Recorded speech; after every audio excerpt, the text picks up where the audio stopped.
উনি করেন নাই বলে হয়তো উনি এই সংসদে এবার আসতে পারেন। মাননীয় সদস্য, মাননীয় মন্ত্রী, 1000 মেগাওয়াট বা 2000 মেগাওয়াট যেদিন লোডশেডিং হবে আমরা আমার গ্রামে লোডশেডিং আর দেবে না, দেবা গুলশান, বাড়িধারা, বনানী, বড় লোকদের জায়গায়। ব্যারিস্টার সাইদুল হক সুমনকে যে অব্যাহতি দেওয়া হয়েছে, ব্যারিস্টার সুমনের কাছে অব্যাহতি পত্র পাঠানোর কথা জানিয়েছেন যুবলীগের উপ দপ্তর সম্পাদক দেলোয়ার শাহজাদা। ভারপ্রাপ্ত কর্মকর্তার দলীয় স্লোগান নিয়ে ফেসবুক পেজে সমালোচনা করেন তিনি। পদ থেকে পদত্যাগ করেছেন সামাজিক যোগাযোগ মাধ্যমে আলোচিত হওয়া ব্যারিস্টার সৈয়দ সাইদুল হক সুমন। ধন্যবাদ জানাই যে এই সরকারকে আমাকে ওনারা যোগ্য মনে করেছিলেন, আমাকে এখানে নিয়োগ দিয়েছেন। পদত্যাগ করলেন কি কারণে? আমার কাছে মনে হইলো যে আমি সারা জীবন মানুষের নৈতিকতা নিয়ে কথা বলছি, মানুষের অনৈতিক কাজগুলো তুলে ধরছি। আমি নিজেই যদি সময় না দিই, রাষ্ট্রীয় কোষাগার থেকে যদি বেতন নেই, তো এটা আমার কাছে অনৈতিক মনে হয়েছে।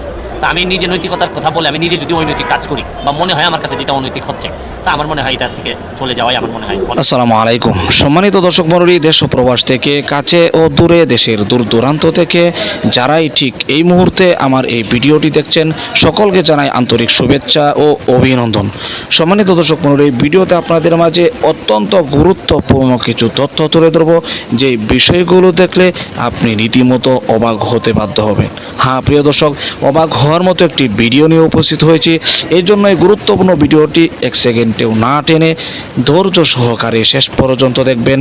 চ্যানেলে নতুন দর্শক হলে অবশ্যই চ্যানেলটিকে সাবস্ক্রাইব করে পাশে থাকা বেল বাটনটি অন করে দিবেন। প্রিয় দর্শক, কথা না বাড়িয়ে ভিডিওতে একটি লাইক দিয়ে দেখতে থাকুন সম্পূর্ণ ভিডিওটি। 5 মাস আগেও এই মাটির দ্বারাই আমার গালাগালি বন্ধ করা হয়েছে। আমি একটা নির্বাচন করতে গিয়ে আমি শুনছি যে আমি বাস্টার্ড, আমি জারদ। আমি শুনছি যে আমার জন্মের মধ্যে অভিশাপ আছে। আমি শুনছি আমারে দেখতে পাকিস্তানের মতো লাগে। আমি শুনছি যে তোর মতো ব্যারিস্টার ভার তোলে পড়ে। এরপরও আমি শুনছি যে আমি ইউটিউবার, ফেসবুক করি। আজকে আমার সামনে যারা আছো তোমরা, তোমাদেরকে বলতে চাই, জীবনে ভালো করতে গেলে, সফল হইতে গেলে সব সময় সাবের ছেলে হইতে হয় না, নিজের যোগ্যতায় হওয়া যায়। তা আমার প্রশ্ন হইল, 4.5 মাসে যদি 31 কোটি ভাইয়া থাকি, আরে আমি তো এমপি, আমরা তো মন্ত্রীও পাইছিলাম, জীবনে 5 টাকা পাইছি, নিলাম কোনো ঘোষণা আইছিলনি। টাকা গেল কই? কারণ আমি জানি এর লাগে তো এমপি সাহেব হইতাম চাই না, সুমন ভাই হইতাম চাই, কারণ আগামীবার এমপি নাও থাকতাম পারে, কিন্তু ভালোবাসা দিয়ে আপনার ভাই হইতে পারলে বই যাও, আমি শান্তি পাইমু। তোমরা খালি একটু ধৈর্য ধরো। মাধবপুর আর সোনারঘাটের কপালো কিতা কিতা আনতাছে, খালি দেখে যাও কিতা কিতা। আরো তো অনেক রয়েছে, মমতা যত আইছে না, খালি খেলা শুরু হইছে। আমার নির্বাচনের পরেই আমি কইছিলাম যে মাধবপুর সোনারঘাটের আপাতত আমি খালি এমপি হইছে, জায়গা বেচছো না আর ফুরি এখন আপাতত বিয়া দিও না, কারণ জায়গার দাম বাড়বো আমি এমপি হইবার পরে, আর ফুইরেন্টেরও দাম বাড়বো, বিয়া নিতে বুঝা হয়ে নেওয়া লাগবে। উনার মাটির দাম মাটির কারণে বাড়ে না, মাটির দাম বাড়ে মানুষের কারণে। আমি আপনাদের একটা উদাহরণ দেখাইতাম চাই। 4 মাস 5 মাস আগেও এই মাটির দ্বারাই আমার গালাগালি বন্ধ করা হয়েছে। আমি একটা নির্বাচন করতে গিয়ে আমি শুনছি যে আমি বাস্টার্ড, আমি জারদ। আমি শুনছি যে আমার জন্মের মধ্যে অভিশাপ আছে। আমি শুনছি আমারে দেখতে পাকিস্তানের মতো লাগে। আমি শুনছি যে তোর মতো ব্যারিস্টার ভার তোলে পড়ে। এরপরও আমি শুনছি যে আমি ইউটিউবার, ফেসবুক করি।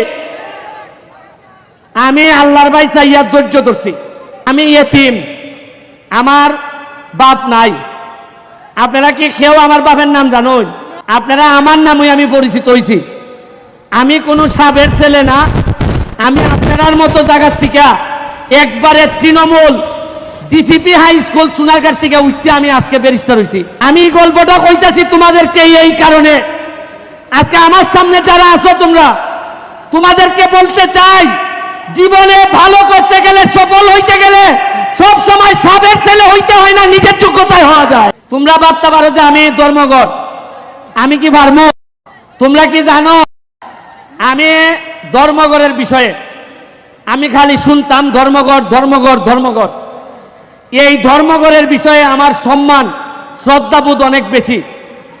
কিন্তু আমি এইখানে এমপি হয়ে আসার আগে এইখানে কিছু মানুষ দ্বারা অধর্ম হয়েছে আমি জানি ভালো করে। আমি যতদিন এমপি আছি এই ধর্মঘটের মাটিতে আমি আমার দায়িত্ব পালন করব। কোনো অধর্ম আমার লুকি হোক, কাউকে আমি অধর্ম করতে দিব না। আমার ভাই মাত্র একটা, আমার ভাই লন্ডন থাকে, এর মানে আর কোনো ভাই নাই। আপন রক্তের ভাই নাই, কিন্তু ধর্মঘরে আইসা আমি কিছু লোকের সন্ধান পাইছি। আমি আমার আন্ডারে 21টা ইউনিয়ন আর 2টা পৌরসভা, এই তোমরা সরো না, এদেরকে দেখতে দাও, 2টা পৌরসভা, প্রতিটা ইউনিয়নে আমার আদর্শের কিছু ভাই তৈরি হইতেছে। ও আমার নির্বাচন থেকে শুরু করে আজকে পর্যন্ত আমারে যেভাবে সহযোগিতা করছে, আমার কাছে মনে হয় আমারে যদি মাইরা ফেলা হয়, আমি যদি হঠাৎ করে মারা যাই, আজকে যখন আমি হেলিকপ্টারে নামি, আমি স্টেডিয়ামে, আমি যখন আকাশে ছিলাম, তখন আমার কাছে মনে হয়েছে আমি যদি এখন মারা যাই তাহলে আমার মাধবপুর সোনারঘাটের কি হবে। এমপি হবে আমার পরে, আসলে এমপি হইলে কি পারবে? তারা কি ওই আগের মতোই মজা মারে ফজা ভাই আর আমরা খালি বইটা পাই, এরকমই হবে কিনা? আমার মনে হয়েছে কিছু কিছু চেহারা আমার বাইসা উঠছে যে আমার দাফন কাফনের পরে হয়তো এই লোকগুলো আবার মাধবপুর সোনারঘাটের দায়িত্ব নিবে। মাত্র 4.5 মাস হয়েছে এমপি হয়েছি, বরাদ্দ পাইছি প্রায় 31 কোটি টাকা। কত পাইছি? এর মধ্যে 25 কোটি হইল কি আমার বছরের পর বছর আইবা আমি রাস্তা বানাইমু খালি। আরে 4.5 মাস হয়েছে, যদি অত টাকা বানাইতাম পারি, অত টাকা আনতাম পারি, আপনারা আশ্চর্য হইবা। গত সপ্তাহে আমি মাধবপুরের লেগে বরাদ্দ হয়েছে 50 লাখ এলজিডি। আমি গিয়া কইলাম যে 50 লাখে কি ব্যারিস্টার সুমনের হইব? আপনি জানেন না আমি সৎ মানুষ, আমি টাকা খাই না। হয় ঠিক আছে, যাই নাই দায়িত্ব আইন না, কইল যে তাইনে 50 থেকে ডাবল করে মাধবপুরে 1 কোটি টাকা দিয়ে দাও। ওই আজকা সিটি আইতেছে 1 কোটির। এর আগে আমারে দিয়া দিছ আরো 75 লাখ খালি মাধবপুরের লেগে, এটা গত সপ্তাহের কাজ। আমি এখন দেখি টাকা খরচ কইরা কুল ভাই না, খালি ভাই না মানুষ যারে দিয়ে খামটা করাইতাম। আমার ডর লাগে যে টাকা দিলে নি আগের তাল ধরে, তাই আমারও বিদায় দিবা না নি? কারণ আমি জানি এর লেগে তো এমপি সাহেব হইতাম চাই না, সুমন ভাই হইতাম চাই, কারণ আগামীবার এমপি নাও থাকতাম পারে, কিন্তু ভালোবাসা দিয়ে আপনার ভাই হইতে পারলে বই যাও আমি শান্তি পাইবো। কে পদত্যাগ করলেন, কি কারণে?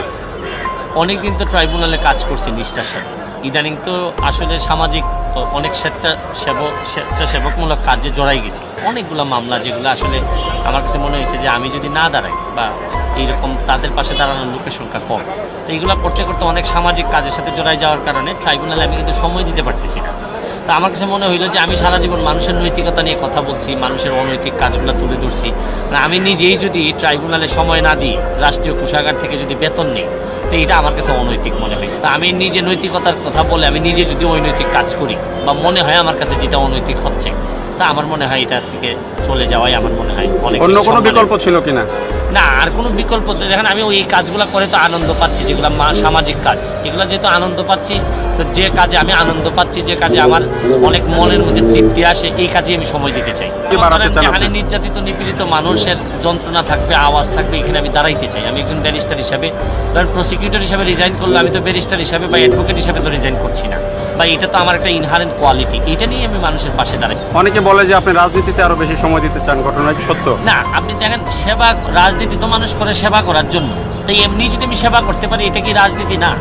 আপনি যত ভালো ভালো ফরম্যাটে সেবা করতে পারবেন, আমি মনে করি এটা হবে তরুণদের জন্য। আমি যদি ভালো কাজ করে যেতে পারি, যেহেতু আমার ফলোয়ার গ্রুপ বেশি, আমাকে অনেকেই ফলো করেন, আমি যদি সেবা করতে পারি, এরকম একটা জিনিস তৈরি, মানে উদাহরণ তৈরি করতে পারি, অনেক ইয়াং মানুষ আসবে, এটাই তো হবে সবচেয়ে বড় ডেভেলপমেন্ট বা বড় সফলতা। মানুষের সেবা করার কথা বলেই এদেশে সবাই রাজনীতি করে, জনসেবা করার কথা বলেই রাজনীতি করে, তো সেই ক্ষেত্রে আপনি রাজনীতিটাকে সেবা করার রাস্তা হিসাবে বেছে নিতে পারেন না?